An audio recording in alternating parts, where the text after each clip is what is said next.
কোনো রকম আর কি চালাইতেছে। মানে এত কষ্ট, মানে সন্তান রেখে পড়ালেখা দিতে পারি না। আমি তো এই শারীরিক প্রতিবন্ধী, পায়ের সমস্যা। আমার পরিবার একজন দৃষ্টি প্রতিবন্ধী, আমার 3টা ছেলে মেয়ে। আর অনেকে আল্লাহ প্রশ্ন করতে পারে, তাহলে আপনি একজন প্রতিবন্ধী আর একজন প্রতিবন্ধী বিয়ে করলেন কেন?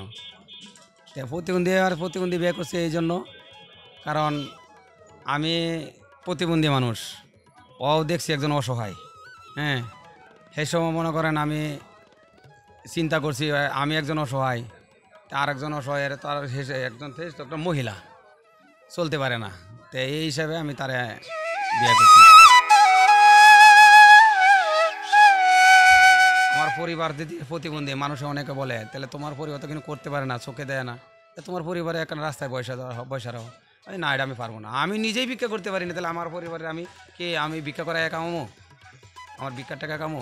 এতে আমার যা কষ্ট হইব এভাবেই চলবো, কী করবো?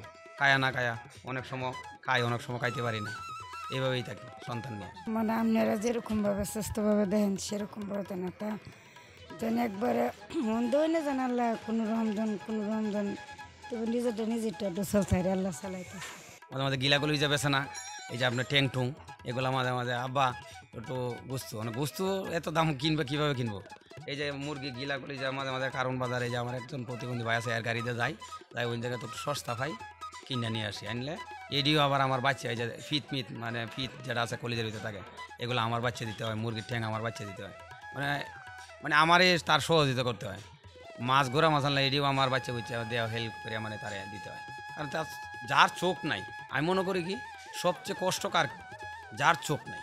প্রতিবন্ধী কিন্তু প্রকার অনেক, চোখ নাই যার, এর মতো অসহায় কিন্তু আমি মনে করি আর কেউ নেই। এই যে এইবার ঋণ হয়েছে কীভাবে, আমার একটা ছেলে অটো রিক্সা চালাইতে, মানে চালাইতো আর কি, লয়ে গেছিলো ঈদের আগের দিন আরেক বেটার গাড়ি মানে ভাড়া, এই পৃথিবী কলেজের ইন্তাকিয়া মানুষ, মানে অসহায় আসলে মরে কীভাবে, আরও যার কপাল খারাপের সব দিকেই খারাপ, সুরে বাইল মেরে নিয়ে গেছে অটো রিক্সাটা।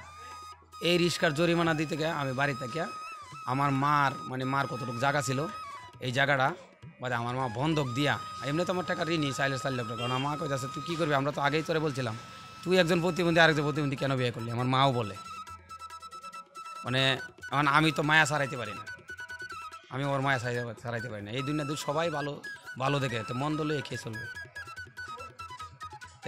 এখন এই গাড়িটা নেওয়ার পরে এই মা জমিটা বন্ধক দিছে 50,000 টাকা দিয়া, তারপরে এই যে আপনার যার ওটু পরে আমার জরিমানা দিতে হয়েছে।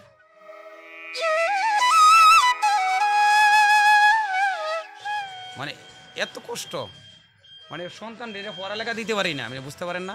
এই যে আমার এই সন্তানটিকে, আমার পড়ালেখার বয়স যাইতেছে কেন, একটার বয়স কয় বছরে, 9 বছর না, একটার বয়স 9 বছর, ওখানে স্কুলের বারিন্দা তো ভাড়া দেয়নি। আমার এই মেয়েটার বয়স বোধ 6 বছর না, 6 বছর, এখন স্কুলে বারিন্দা দিতে পারিনি। আর একটা ছেলে একটু বড় যেটা, সেইটারও আমার সরু সরাই লিখতে পারে না, দিতে পারিনি, পড়ালেখা করে দিতে পারেন, কারণ অভাবের কারণে। কারণ পড়ালেখা আরও তো খরচ আছে, আমি করবো কী ভাই, যে আমার ছেলের এডিও নষ্ট হইবে, বড়োটা যেভাবে নষ্ট হয়েছে পড়ালেখা করাইতে পারি নাই, দুস্থ আমার, আমি বাপ হয়ে তো ঠেকছি। কিন্তু এখন ছোটো ছেলে 2টা আছে, হেডিরও হয় যে 9 বছর 6 বছর, পড়ালেখা দেওয়ার মতো সমর্থন নেই।